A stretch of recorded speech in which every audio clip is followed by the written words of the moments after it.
Chào mừng quý vị đang đến với bản tin quốc tế ngày 25 tháng 8 của FBNC với những thông tin nổi bật sau đây.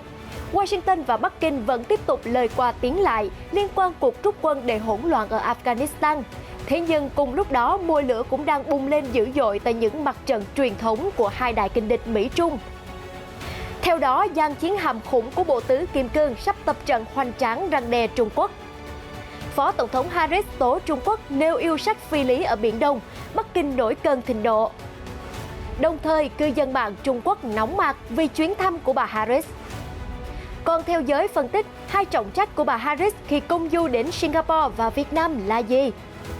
Liên quan đến căng thẳng ở chảo lửa Afghanistan, Bộ Ngoại giao Mỹ cam kết hỗ trợ người Afghanistan gặp rủi ro dù quá hạn 31 tháng 8. Người dân Afghanistan thêm khốn khổ khi giá cả tăng cao, ngân hàng đóng cửa. Một số tin nóng khác, vì sao Trung Quốc sử dụng tàu vận tải dân sự khi diễn tập tấn công Đài Loan? Tổng thống Putin ra lệnh xây dựng hạm đội hải quân hàng đầu thế giới, ứng dụng hàng loạt công nghệ tối tân. Thủ tướng Úc kêu gọi sống chung với Covid-19. Biểu tình chống biến đổi khí hậu bùng nổ ở London. Tất cả sẽ được cập nhật ngay sau đây trong bản tin ngày 25 tháng 8 của FBNC.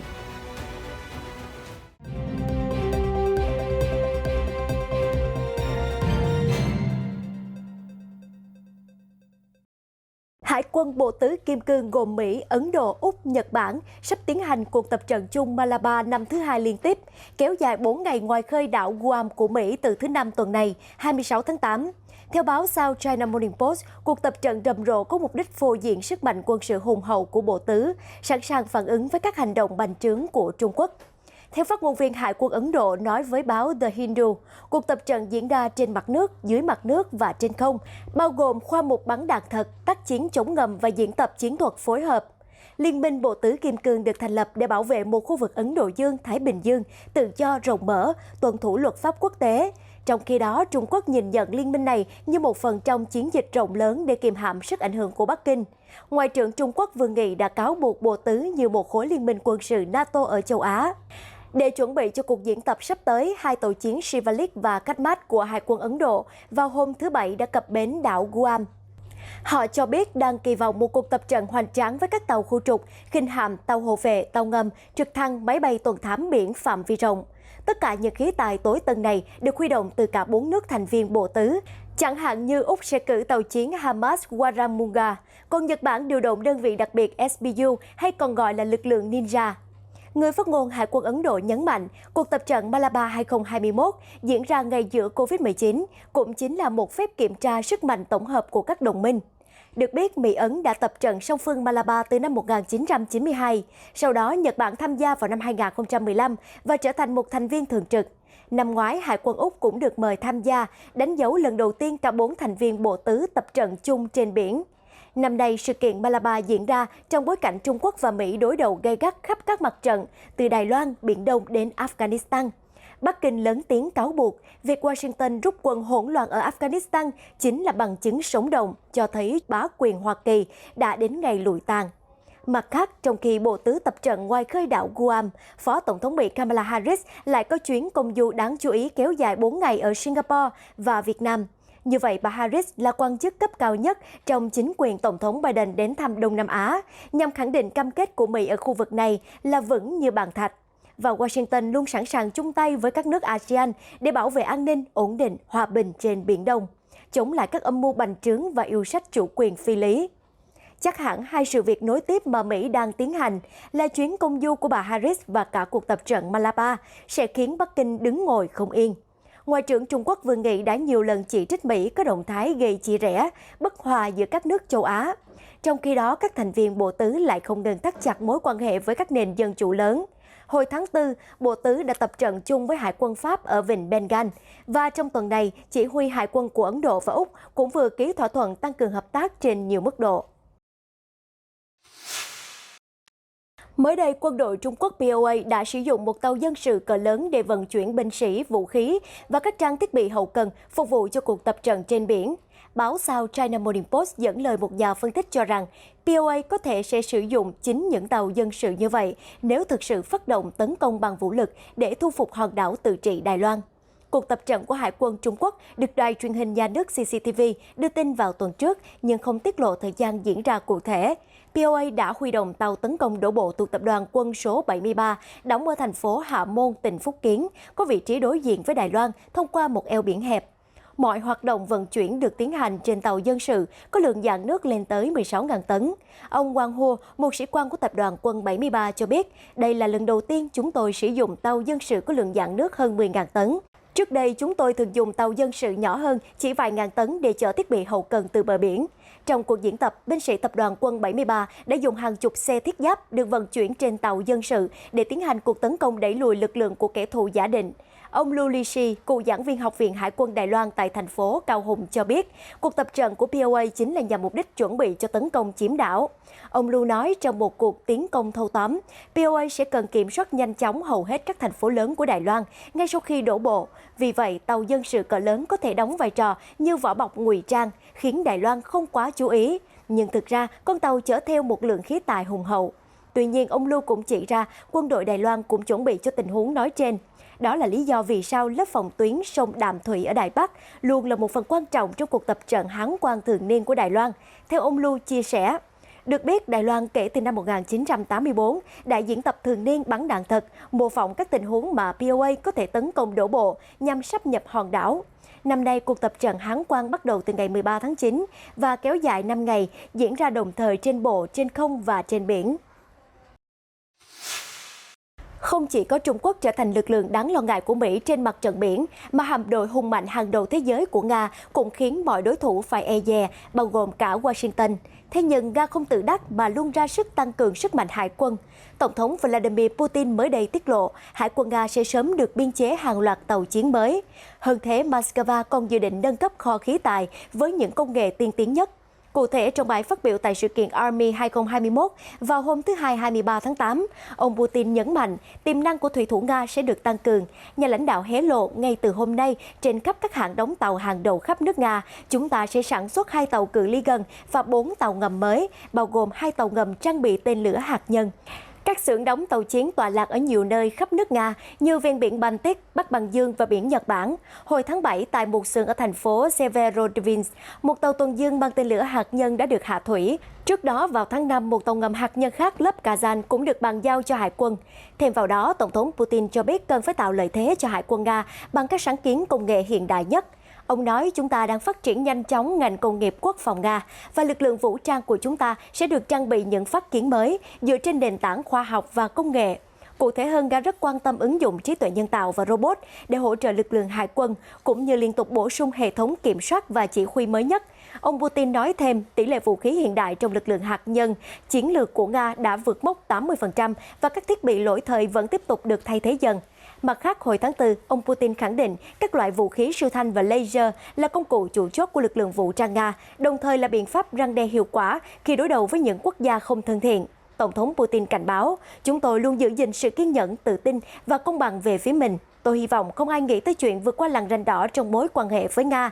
Ông Putin cho rằng nếu đối thủ của Nga kích động tấn công vào lực lượng vũ trang của xứ sở Bạch Dương, họ sẽ phải hối tiếc về hành động của mình theo cách cay đắng nhất trong suốt thời gian dài. Truyền thông Hoa Kỳ và châu Á đang rất quan tâm đến chuyến công du của Phó Tổng thống Kamala Harris.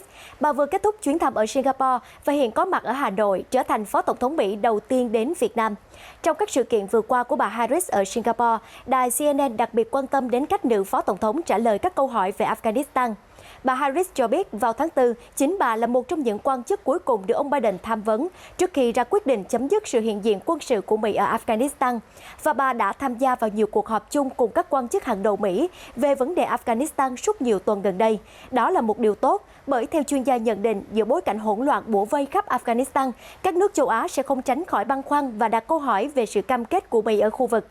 CNN chỉ ra các đối tác Đông Nam Á đã đặt ra không ít nghi vấn về mối quan tâm của chính quyền ông Biden đối với khu vực này. Trên thực tế, Tổng thống Mỹ chưa từng đối thoại trực tiếp với các nhà lãnh đạo ASEAN kể từ khi nhậm chức. Trong khi đó, một trong những lý do ông Biden đưa ra để chấm dứt cuộc chiến ở Afghanistan là nhằm tập trung nguồn lực xử lý các vấn đề của thời đại mới, bao gồm khắc chế sự trỗi dậy của Trung Quốc. Hôm thứ Hai 23 tháng 8 ở Singapore, dù bà Harris cố gắng tập trung phát biểu về tăng cường sức ảnh hưởng của Mỹ ở châu Á, Phó Tổng thống vẫn đối diện với nhiều câu hỏi về khủng hoảng Afghanistan. Bà Harris cho biết, hiện giờ ưu tiên đặc biệt của chúng tôi chính là sơ tán công dân Mỹ, những người Afghanistan làm việc với chúng tôi và những người Afghanistan dễ bị tổn thương. Các chuyên gia chính trị cho rằng bà Harris đang chịu áp lực phải hoàn thành song song hai trọng trách ngoại giao mà bà không mấy quen thuộc trong suốt 7 tháng đầu tiên nhậm chức. Trọng trách thứ nhất là làm sao cho thấy chính sách đối ngoại của Mỹ đã thành công giữa lúc chính phủ gặp chỉ trích. Thứ hai là nhấn mạnh chủ trương của ông Biden về tăng cường sức ảnh hưởng của Mỹ ở châu Á-Thái Bình Dương, kêu gọi hợp tác cùng kiềm hãm sự bành trướng của Trung Quốc. Một quan chức thân cận của bà Harris nói với CNN rằng điều quan trọng là Phó Tổng thống phải thuyết phục được các nước Đông Nam Á tin rằng Mỹ đang có mặt tại khu vực và chúng tôi sẽ cam kết hành động đúng với những lời hứa của mình. Trong bài phát biểu hôm thứ Hai ở Singapore, bà Harris cũng khẳng định lý do tôi ở đây vì Hoa Kỳ lãnh đạo toàn cầu. Chúng tôi đảm nhận vai trò ấy rất nghiêm túc. Tôi có mặt tại Singapore nhằm tái khẳng định những cam kết của chúng tôi với tư cách là một thành viên của khu vực Ấn Độ-Thái Bình Dương. Cũng trong khuôn khổ chuyến công du của bà Harris, Mỹ và Singapore đã ký các thỏa thuận an ninh, trong đó Mỹ sẽ duy trì hiện diện quân sự ở khu vực thông qua việc triển khai luân phiên máy bay tuần tra biển P-8 và các tàu tấn công ven biển tới Singapore. Cũng trong bài phát biểu ở Singapore, Phó Tổng thống Kamala Harris đã lên tiếng chỉ trích những hành động cưỡng ép hăm dọa và đưa ra yêu sách phi lý đối với phần lớn Biển Đông, cho rằng những điều này phá hoại trật tự dựa trên luật lệ và đe dọa chủ quyền các quốc gia. Đối với tuyên bố của bà Harris, Bắc Kinh lập tức phản ứng gay gắt. Phát ngôn viên Bộ Ngoại giao Trung Quốc Uông Văn Bân hôm 24 tháng 8 cho rằng chính Mỹ mới là bên bắt nạt những quốc gia khác để củng cố lợi ích của mình. Nhằm duy trì lối tư tưởng nước Mỹ trên hết, Washington có thể cố ý vu khống, đàn áp dọa nạt và ức hiếp những quốc gia khác mà không cần trả giá. Đó chính là trật tự mà Mỹ mong muốn. Mỹ luôn cố gắng viện dẫn luật lệ và trật tự để bảo vệ hành động ích kỷ của mình. Có thể thấy, phát ngôn viên Bộ Ngoại giao Trung Quốc không chỉ bác bỏ lời cáo buộc của Mỹ về những yêu sách chủ quyền phi lý, những hành động hăm dọa các nước láng giềng, mà Bắc Kinh còn kịch liệt tố ngược lại Mỹ, chuyên quyền và gây sức ép cho các nước khác. Cuộc hậu chiến Mỹ-Trung vẫn liên tục bùng nổ khắp các mặt trận, không bên nào chịu lùi bước. Theo Reuters, chính quyền ông Biden đã xác định việc đối đầu với Trung Quốc là thách thức địa chính trị lớn nhất thế kỷ. Gần đây, hàng loạt quan chức cấp cao Mỹ đã đến thăm châu Á để kiềm hãm sức ảnh hưởng của Trung Quốc, bao gồm Phó Tổng thống Harris và Bộ trưởng Quốc phòng Lloyd Austin. Đặc biệt, chuyến thăm của bà Harris còn nhằm mục đích bày tỏ lo ngại đối với tuyên bố chủ quyền phi lý của Trung Quốc và cố gắng chứng minh rằng Mỹ có thể dẫn dắt việc thiết lập trật tự quốc tế dựa trên luật lệ. Trong khi đó, nhiều nước châu Á như Singapore vẫn cố duy trì sự cân bằng trong mối quan hệ giữa hai siêu cường Mỹ-Trung và không muốn chọn phe. Ở một bối cảnh khác, chuyến thăm của Phó Tổng thống Hoa Kỳ Kamala Harris đang bị cư dân mạng và truyền thông Trung Quốc đặt vào tầm ngắm. Trong khi theo nhiều báo cáo, chuyến đi là nhằm khẳng định cam kết của Washington đối với các nước trong khu vực Đông Nam Á, thì cư dân mạng Trung Quốc lại cáo buộc rằng động thái của Hoa Kỳ đầy những toan tính sặc mùi khiêu khích với Trung Quốc. Một số người dùng các nền tảng truyền thông xã hội của Trung Quốc như Weibo đã đặt câu hỏi tại sao thời điểm này bà Harris không hướng đến Afghanistan để giải quyết tình trạng hỗn loạn do việc rút quân của Mỹ gây ra. Thậm chí một vài cư dân mạng quá khích đã nặng lời chỉ trích Singapore, gọi quốc đảo là kẻ hai mặt và kẻ lừa đảo vì đã tiếp đón Washington trong khi vẫn duy trì quan hệ chặt chẽ với Bắc Kinh. Nguồn tin từ South China Morning Post cho biết, trong nội bộ chính quyền Bắc Kinh, các nhà ngoại giao và giới truyền thông cũng tỏ ý không hài lòng về chuyến đi của Phó Tổng thống Mỹ. Họ cho rằng bà Harris đang hiện diện trong khu vực để khuấy động rắc rối và gieo rắc bất hòa, bằng cách thu hút sự ủng hộ nhằm chống lại ảnh hưởng của Bắc Kinh trong khu vực. Do đó, họ kêu gọi đồng minh lẫn đối tác của Mỹ ở châu Âu và châu Á không nên tin tưởng chính quyền Washington sau thất bại ở Afghanistan. Tờ Thời báo Hoàn Cầu, cơ quan ngôn luận của Đảng Cộng sản Trung Quốc, đã chỉ trích dữ dội chuyến đi nhằm thể hiện chính sách xoay trục vào khu vực châu Á-Thái Bình Dương của Phó Tổng thống Mỹ. Với nhiều bài báo nhận định chuyến thăm của bà chủ yếu là nhằm liên kết khu vực để kiềm chế Bắc Kinh. Trong một bài xã luận hồi đầu tuần, Thời báo Hoàn Cầu tuyên bố Washington sẽ không đạt được mục tiêu của mình vì Bắc Kinh là đối tác quan trọng nhất của ASEAN. Tờ báo Trung Quốc cũng đăng bài phỏng vấn của đài phát thanh truyền hình Singapore Channel News Asia với Ngoại trưởng Singapore Vivian Balakrishnan hồi cuối tuần qua như một lời nhắc nhở. Trong đó, Ngoại trưởng Singapore đã nói rõ đảo quốc sẽ hướng đến những lợi ích nhưng sẽ không bị lợi dụng trong quan hệ với cả Trung Quốc và Mỹ. trong một số quan điểm ôn hòa hơn từ Trung Quốc. Theo Lu Xiang, nhà nghiên cứu cấp cao về quan hệ Trung Mỹ tại Học viện Khoa học Xã hội Trung Quốc cho biết, mặc dù Singapore từ lâu đã đóng vai trò trung gian giữa Bắc Kinh và Washington, nhưng nước này đang phải đối mặt với tình thế tiến thoái lưỡng nan trong cuộc cạnh tranh chiến lược giữa các cường quốc. Còn theo Su Liping, Giám đốc Trung tâm Nghiên cứu Đông Nam Á tại Học viện Khoa học Xã hội Trung Quốc, lý giải việc Singapore nằm trong chương trình nghị sự của bà Harris là vì hòn đảo này từng là căn cứ của Hải quân Mỹ ở Đông Nam Á và có ràng buộc sâu sắc với Mỹ về lợi ích an ninh. Trong lúc đó, tại chảo lửa Nam Á, tiến trình sơ tán người dân và các đồng minh Afghanistan của phương Tây đang trở thành bài toán nan giải khi phải đối mặt với lời cảnh báo về lằn ranh đỏ của lực lượng Taliban. Theo đó, phát ngôn viên của Taliban thậm chí đã đe dọa về một hậu quả nếu các nước phương Tây rút quân đi sau ngày 31 tháng 8. Tuy vậy, Bộ Ngoại giao Hoa Kỳ vừa lên tiếng khẳng định cam kết của Hoa Kỳ đối với những người Afghanistan đang gặp rủi ro không hề kết thúc vào ngày 31 tháng 8. Sự đảm bảo an toàn từ phía chính quyền Tổng thống Biden không có ngày hết hạn. Thế nhưng tuyên bố của Bộ Ngoại giao Mỹ không giải thích chi tiết cách Washington có thể tiếp tục nỗ lực giúp người dân rời khỏi Afghanistan nếu như Mỹ buộc phải rút quân hoàn toàn khỏi quốc gia Nam Á vào cuối tháng 8. Theo Straits Times, các báo cáo từ Afghanistan cho thấy những người muốn được sơ tán khỏi quốc gia này phải đối mặt với một hành trình nguy hiểm để đến được sân bay Kabul. Sau đó, họ tiếp tục phải vượt qua được cảnh hỗn loạn tại các cổng sân bay trước khi họ nỗ lực chen mình qua khỏi đám đông để lên được tới máy bay. Một quan chức Hoa Kỳ tiết lộ hiện có 8 trung tâm trung chuyển trên 6 quốc gia đang đón hơn 17.000 người và Washington sẽ tăng cường tốc độ các chuyến bay đón người sơ tán từ các trung tâm trung chuyển. Tổng thống Biden đã nói rằng Hoa Kỳ dự kiến sẽ sơ tán từ 50.000 đến 65.000 người khỏi Afghanistan. Quan chức Mỹ cũng bác bỏ các báo cáo rằng chỉ có người Mỹ mới có thể đến sân bay Kabul và những người khác thì bị chặn. Về tình hình đời sống của người dân ở Afghanistan, một tuần sau khi lực lượng Taliban chớp nhoáng giành quyền kiểm soát thủ đô Kabul. Theo Reuters, nhiều người dân vẫn lâm vào tình cảnh thất nghiệp và phải đấu tranh mỗi ngày để có được việc làm. Các ngân hàng vẫn đóng cửa và giá lương thực thì tăng vọt. Cứ như vậy, mỗi ngày trôi qua, gánh nặng về cơm áo gạo tiền lẫn tiền thuê nhà đang góp phần gia tăng thêm sự bất ổn ở một quốc gia có nền kinh tế vốn mỏng manh.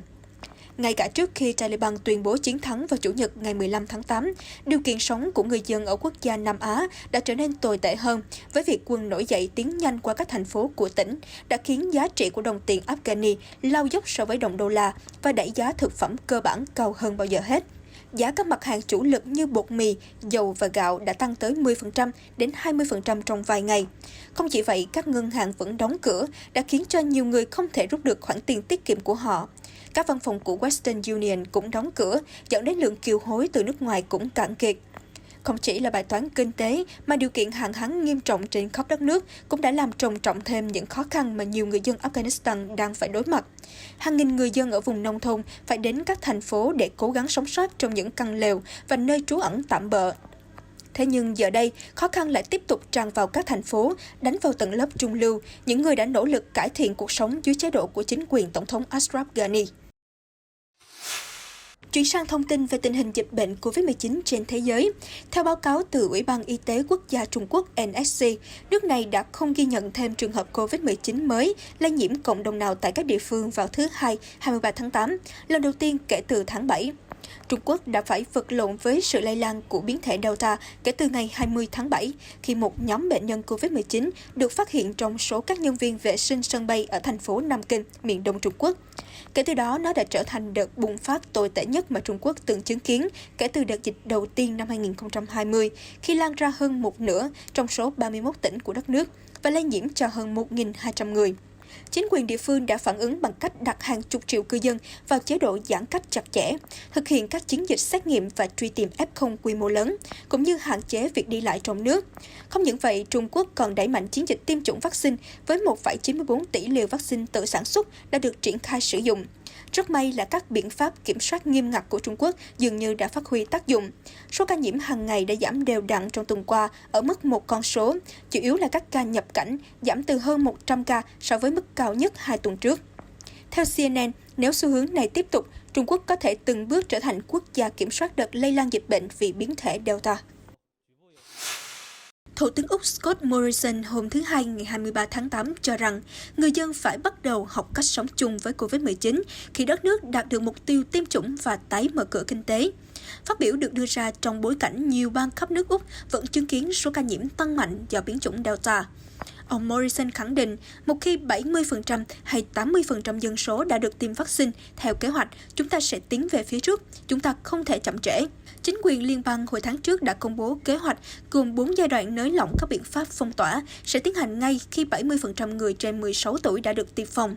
Hiện giờ, phân nửa dân số nước Úc vẫn còn mắc kẹt dưới lệnh phong tỏa kéo dài nhiều tuần ròng rã nhằm ngăn chặn đà lây nhiễm quá nhanh của biến thể Delta. Tình hình dịch nghiêm trọng đến mức các bang Tây Úc và Queensland bày tỏ rằng họ có thể không làm theo kế hoạch của chính quyền liên bang ngay cả khi tỷ lệ tiêm chủng đạt 80%. Đó là vì nỗi sợ COVID-19 vẫn đeo bám dai dẳng sau khi Úc tái mở cửa kinh tế. Sự lo lắng này hoàn toàn có cơ sở với việc thành phố Sydney đã liên tiếp phá vỡ kỷ lục số ca nhiễm mới gia tăng trong ngày. Mặt khác, dù nước Úc chống dịch hiệu quả hơn nhiều nước phát triển khác, tỷ lệ tiêm phòng chậm có thể đe dọa những thành quả ban đầu. Trên toàn quốc, hiện có 30% người trên 16 tuổi được tiêm phòng đầy đủ và 52% đã tiêm ít nhất một liều vaccine.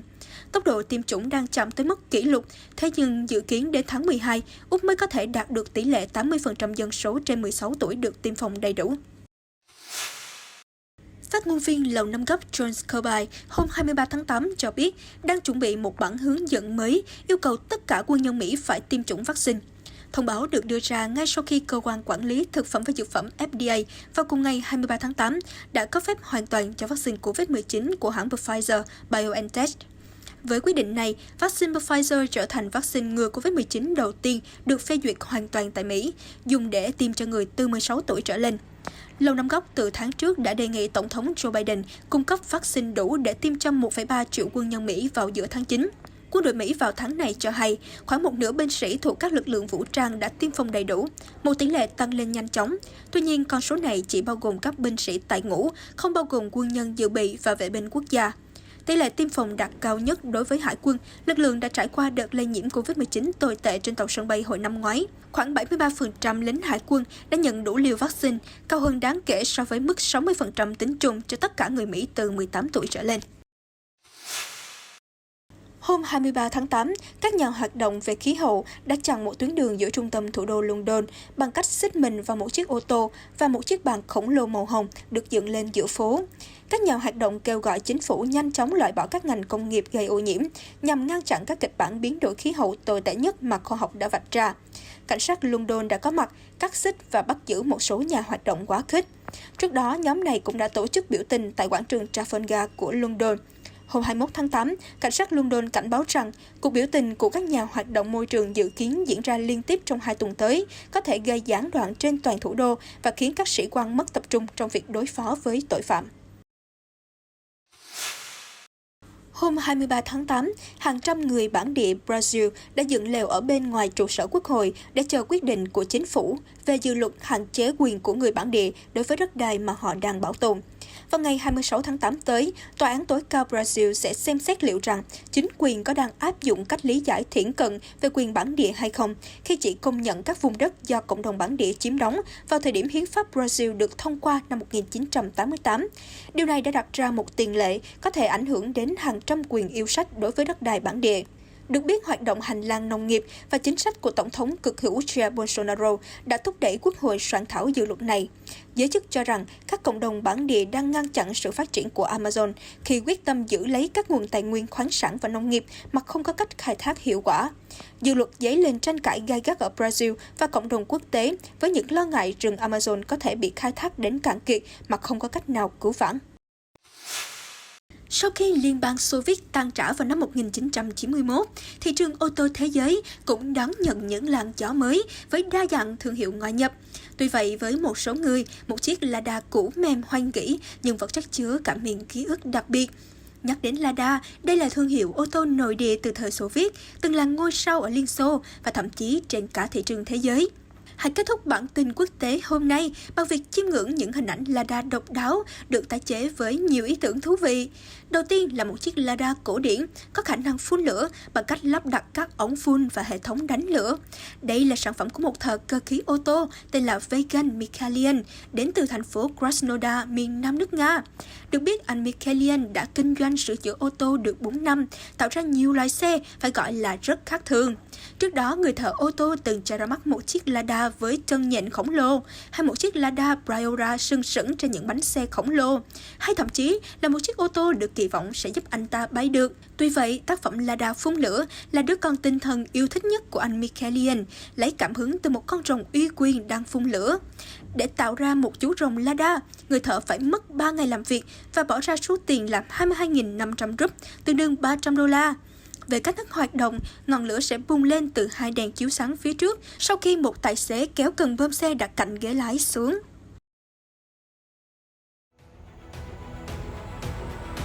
Thông tin vừa rồi đã khép lại bản tin quốc tế hôm nay. Cảm ơn quý khán giả đã theo dõi. FBNC sẽ tiếp tục cập nhật những thông tin mới nhất và nóng nhất xoay quanh các diễn biến xảy ra trên toàn cầu. Hãy bấm theo dõi FBNC ngay hôm nay để luôn đồng hành cùng với chúng tôi trong các bản tin tiếp theo.